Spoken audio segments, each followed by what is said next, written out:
Bonjour, je suis Laetitia Pondard-Le-Lièvre et je me présente en tant que remplaçante d'Anne Mingagral.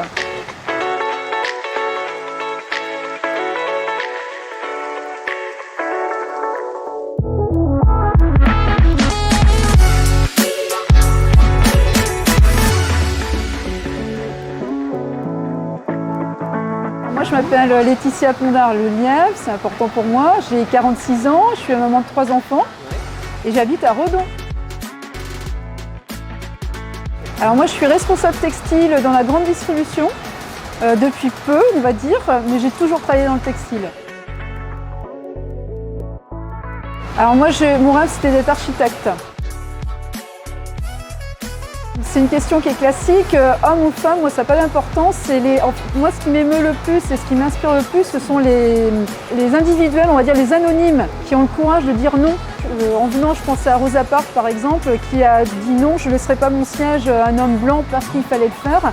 Ça, je trouve ça génial, quoi. Je trouve ça à la fois très émouvant et courageux et inspirant. Alors, moi j'ai souvent voyagé en train entre Redon et Rennes et mon lieu préféré c'est le long du chemin de fer et en particulier la vallée de la Vilaine entre Guipry et Redon. Je trouve ça magnifique. Alors moi ce que je retiens des derniers mandats, c'est enfin l'achèvement de la 2x2 voies entre Redon et Rennes qui nous permet maintenant de venir à Rennes de façon sécurisée, confortable et rapide. J'ai connu quand j'étais étudiante les trajets Redon-Rennes, on passait plus d'1 heure dans la voiture, insupportable. Et là, je trouve ça hyper confortable.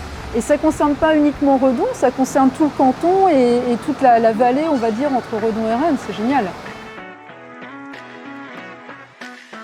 Alors, il y en a 3, il y en a peut-être 2 qui se rejoignent. Alors, le premier, c'est on sort d'une crise sanitaire qui est aussi une crise économique pour d'autres. Certains vont sans doute perdre leur travail. Donc là, il faut que le département accompagne ceux qui sont dans la difficulté. Et après, tout à l'heure, on parlait de routes, c'est le développement des routes pour les vélos, des pistes cyclables. Ça nous permettra de découvrir le territoire d'une autre façon, alors pas dire ludique, mais presque quand même, donc je trouve ça important. Et en parallèle, toute la politique en faveur du sport en particulier. Pour moi, c'est essentiel. Là aussi, les enfants se sont arrêtés, on n'a pas pu les accompagner, donc il faut leur redonner envie d'être en mouvement, d'être en collectivité et de ne pas rester chez soi, quoi.